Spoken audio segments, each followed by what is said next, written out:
दोस्तों, छोटे होने से लेकर बड़े होने तक हमको दुनिया भर की चीजें और ज्ञान भर भर के दिया जाता है। फिर चाहे वह स्कूल हो या फिर कॉलेज, हमें दुनिया भर के सब्जेक्ट्स, थ्योरी, मेथड्स सब कुछ सिखाया जाता है।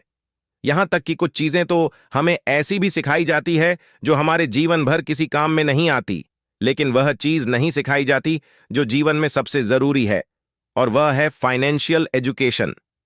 दोस्तों, हमें यह तो बखूबी सिखाया जाता है कि कौन से सब्जेक्ट पढ़ के और डिग्री लेकर सबसे अच्छी नौकरी मिल जाएगी, लेकिन यह बताना भूल जाते हैं कि अगर नौकरी नहीं मिली तो क्या करेंगे, और नौकरी मिलने के बाद जो पैसा आएगा उसे किस तरीके से मैनेज करना है, या फिर उस पैसे का यूज हमें कहां कहां करना चाहिए।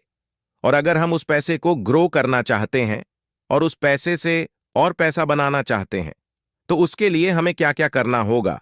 इसके अलावा इस सब्जेक्ट पर भी बात नहीं की जाती कि अगर हम जिंदगी भर नौकरी ही करते रहेंगे तो लाइफ को एंजॉय कब करेंगे। फाइनेंशियल फ्रीडम नाम की भी कोई चीज है दुनिया में, इसका तो पता ही नहीं चल पाता। फाइनेंशियल फ्रीडम अचीव कर सकते हैं।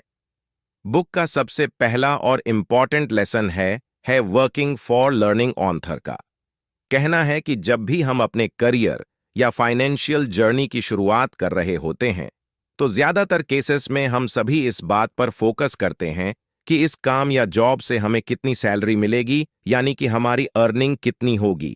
जबकि हमें फोकस इस बात पर करना चाहिए कि जो भी जॉब या काम हम करने जा रहे हैं उसके अंदर सीखने यानी कि लर्निंग का कितना स्कोप है। अर्निंग कम हो चलेगा, लेकिन लर्निंग में कोई कमी नहीं आनी चाहिए, क्योंकि यही अब फेज है जहां हम अपने आप ज्यादा से ज्यादा एक्सप्लोर कर सकते हैं। इस फेज में जितनी अच्छी लर्निंग हो जाएगी, आगे चलकर हमें उतनी ही अच्छी अर्निंग प्राप्त होगी। जितने ज्यादा डिफरेंट और वास्ट पैसे आपके पास होंगे, आगे उतना ही ज्यादा ग्रो और विस्तार करने के चांसेस बढ़ते जाते हैं। वरना जो लोग स्टार्टिंग में केवल सैलरी पर फोकस कर लेते हैं, वे सीखने की कोशिश बहुत कम करते हैं। इस चक्कर में वे उसी लूप में फंसकर रह जाते हैं और आगे भी नॉलेज की कमी के कारण ग्रो नहीं कर पाते। इसके साथ ही शुरुआती जॉब्स आपको लर्निंग के साथ साथ कनेक्शंस भी प्रोवाइड कराती है, जो आपको आगे आने वाले समय में हेल्प भी करते हैं और खुद के एक्सपीरियंस को बताकर आपकी फाइनेंशियल जर्नी को आसान भी बनाते हैं। अब आते हैं लेसन नंबर 2 पर, जो है short term goal versus long term goal. ओएंथर कहते हैं कि रिच बनना और फाइनेंशियल फ्रीडम अचीव करना एक लॉन्ग टर्म गोल है, मगर लोग एक्साइटमेंट और जानकारी की कमी होने के कारण अपने गोल को कुछ इस प्रकार से सेट कर लेते हैं कि उसे जीवन में कभी भी पाना इम्पॉसिबल हो जाता है। जैसे कोई कहता है कि मैं जल्द ही रातों रात अमीर बन के दिखाऊंगा।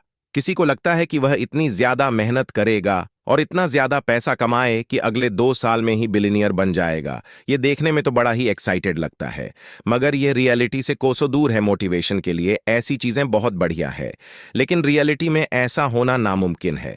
अगर आप इन हवा में रही बातों को छोड़कर वाकई में कुछ अचीव करना चाहते हैं, तो उसके लिए आपको एक प्रॉपर प्लान तैयार करना पड़ेगा, और वह भी लॉन्ग टर्म के लिए, without any shortcut. According to author, आप अपने लॉन्ग टर्म गोल्स को शॉर्ट टर्म गोल्स में डिवाइड कर ले, यानी कि जिस चीज को अगले 5 सालों में पाना चाहते हैं उसे पहले